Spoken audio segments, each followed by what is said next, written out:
Bismillahirrahmanirrahim. Rabbi Zidni Ilma. My name is Dr. Mohammad Ibrahim. We were discussing about the group 3 and chapter number 2 of mathematical method. Today the example that we are going to discuss is about the matrices. Either matrices form group or not.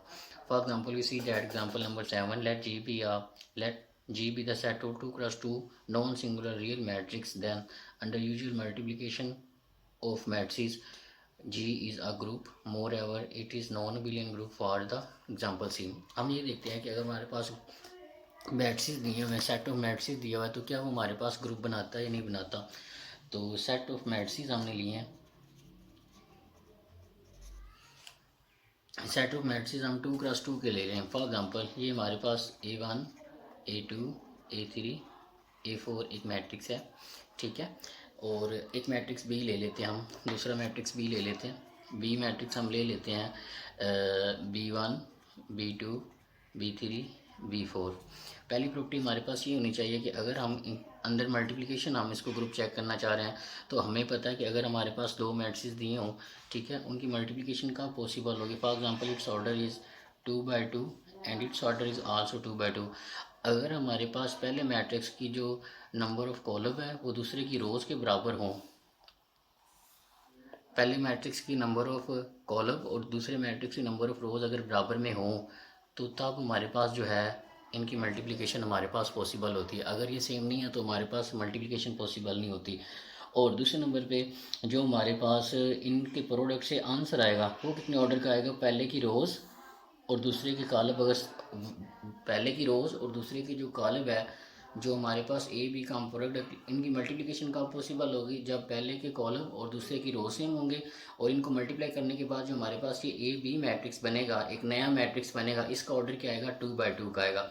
तो इसका मतलब ये हुआ कि अगर हमने 2/2 के matrix दो लिए हैं, ठीक है, और अगर हम उनका अंडर मल्टीप्लिकेशन उनका जो है उनको ग्रुप चेक करना चाह रहे हैं, तो अगर हम उन दोनों का डॉट मल्टीप्लिकेशन लेंगे तो जो उसका आंसर आएगा वो भी एक 2+2 का मैट्रिक्स आएगा, और ये हमारे पास बिलोंग करेगा 2/2 मैट्रिक्स की क्लास से। तो इसका मतलब ये होगा कि कुलैयर लॉ इसके अंदर हमारे पास होल्ड कर जाएगा।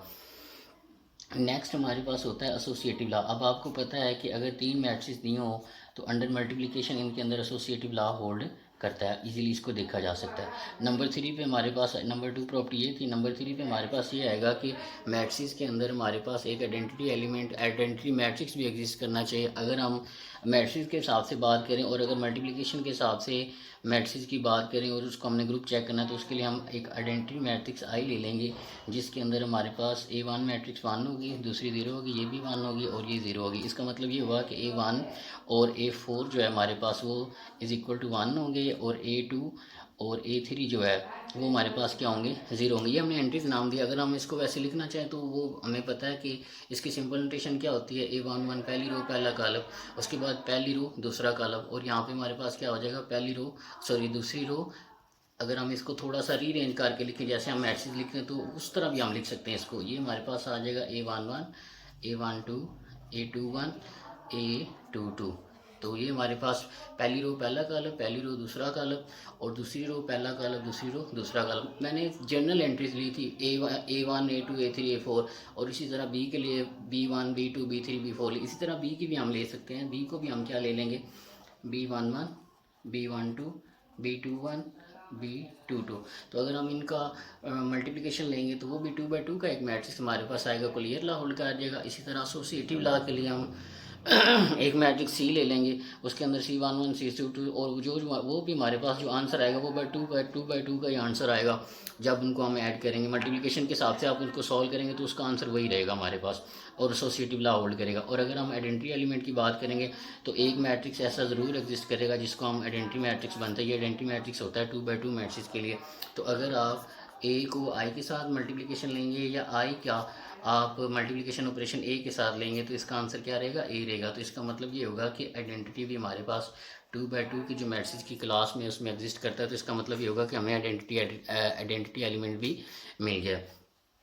लास्ट पे हमारे पास आती है नंबर 4 पे प्रॉपर्टीज आती है कि अगर हमारे पास ए बिलोंग कर रहा है 2/2 के मैट्रिक्स में से, तो ए का इन्वर्स भी एग्जिस्ट करना चाहिए। अब हमने ये जो मैट्रिक्स लिए ये नॉन सिंगुलर है। नॉन सिंगुलर का मतलब ये है कि उसका जो डिटर्मिनेंट है वो कभी भी हमारे पास 0 के इक्वल नहीं आएगा। जब डिटर्मिनेंट 0 के इक्वल नहीं आएगा तो इसका मतलब ये होगा कि इसका डिटर्मिनेंट एग्जिस्ट करेगा और हमें पता है कि अगर हमारे पास ये ए है तो इसका मल्टीप्लिकेटिव इन्वर्स क्या आएगा, माइनस इन्वर्स ए की पावर -1 आएगा। और इसको कैसे कैलकुलेट करते हैं, adjoint of A divided by A का डिटर्मिनेंट। और यहाँ पे हमने ये कंडीशन ली हुई है कि ये नॉन सिंगुलर है। नॉन सिंगुलर का मतलब ये है कि इसका डिटर्मिनेंट कभी भी हमारे पास ज़ीरो नहीं होगा। तो इसका मतलब ये है कि ए इन्वर्स एग्जिस्ट करेगा।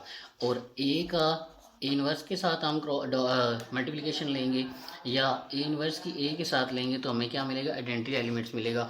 और ये हमारे पास नंबर 4 प्रॉपर्टी थी, ठीक है। तो हमने देखा 2x2 के मैट्रिक्स के लिए हमने देखा कि कोलेयर लॉ भी हमारे पास होल्ड कर गया, उसके बाद एसोसिएटिव लॉ भी होल्ड कर गया, उसके बाद हमें आइडेंटिटी एलिमेंट भी मिल गया, ये वाला था आइडेंटिटी मैट्रिक्स जिसे हम 2x2 के लिए 1 0 0 1 लेते हैं, ठीक है। तो ये भी आइडेंटिटी मैट्रिक्स भी मिल गया और हमारे पास इसका इन्वर्स भी एग्जिस्ट करेगा, हर मैट्रिक्स के लिए एग्जिस्ट करेगा 2x2 के नॉन सिंगुलर के लिए। अब हम देखते हैं, ये इसका मतलब ये हुआ कि 2x2 क्रॉस के जो मैट्रिक्स हैं वो हमारे पास क्या करते हैं, ग्रुप बनाते हैं। दूसरे नंबर पे उसने ये कहा है कि more over it is a non billion group for example. इसका और दूसरे नंबर पे क्या कह रहा है कि ये जो आपके पास मैट्रिक्स का ग्रुप बनेगा ये क्या हमारे पास होगा, नॉन बिलियन होगा। कि मतलब आप ए मल्टीप्लिकेशन बी लेंगे तो बी मल्टीप्लिकेशन ए के इक्वल इन जनरल नहीं आएगा, लेकिन ये इक्वल आ सकता है कब, जब ए और बी दोनों इक्वल मैट्रिक्स होंगे। इक्वल मैट्रिक्स का क्या मतलब है कि जब ए की जो एंट्रीज हैं और बी की जो एंट्री क्रॉसपोंडिंग एंट्रीज भी सेम हो और ऑर्डर भी सेम हो, ठीक है, तो तब ये इक्वल आ भी सकता है। लेकिन इन जनरल ये हमारे पास होल्ड नहीं करता। उन्होंने एग्जांपल दी है, एक मैट्रिक्स ए ये लिया है, बी ये लिया, अगर हम इन दोनों का प्रोडक्ट लेंगे तो आंसर ये आएगा, ठीक है। ए डॉट बी लें या ए बी मल्टीप्लिकेशन लिए, अगर हम बी की ए के साथ मल्टीप्लिकेशन लें तो ये आंसर आता है। तो क्या ये दोनों मैट्रिक्स हमारे पास इक्वल हैं, नहीं है। तो इसका मतलब ये होगा कि ये हमारे पास नॉन बिलियन ग्रुप बनाएंगे जो हमारे पास 2x2 के मैट्रिक्स होंगे, क्योंकि इनके अंदर कॉमोटेटिव प्रॉपर्टी होल्ड नहीं करती। किसी ग्रुप के अंदर अगर कॉमोटेटिव प्रॉपर्टी होल्ड कर जाती है तो फिर हम उस ग्रुप को क्या कहते हैं कि वो हमारे पास बिलियन ग्रुप होगा। I beat it, we are going to check that either 2x2 order matrices form group or not. For example, we have taken two matrices A matrix is this, B matrix is this, and if we take their Collier law, for there we will check the multiplication. We know that its order is 2x2 and its order is 2x2. When we take their multiplication, for their multiplication the columns of first matrix should be equal to the rows of second matrix. मतलब mean the number of rows of the first column should be equal to the number of columns of the first matrix should be equal to the number of rows of second column. So we see here that the columns of matrix A and rows of matrix B are same, then it means its multiplication is possible. If it is not same, then we cannot multiply these two matrices. And what will be the order of their product? Their product will be 2x2. The number of rows in first matrix and number of columns in second matrix will be the order of this matrix. The order of AB will be 2x2. We have taken the order of matrices of 2x2. We check that if we apply Collier law, the obtaining matrix will be also of order 2x2. It's mean Collier law hold.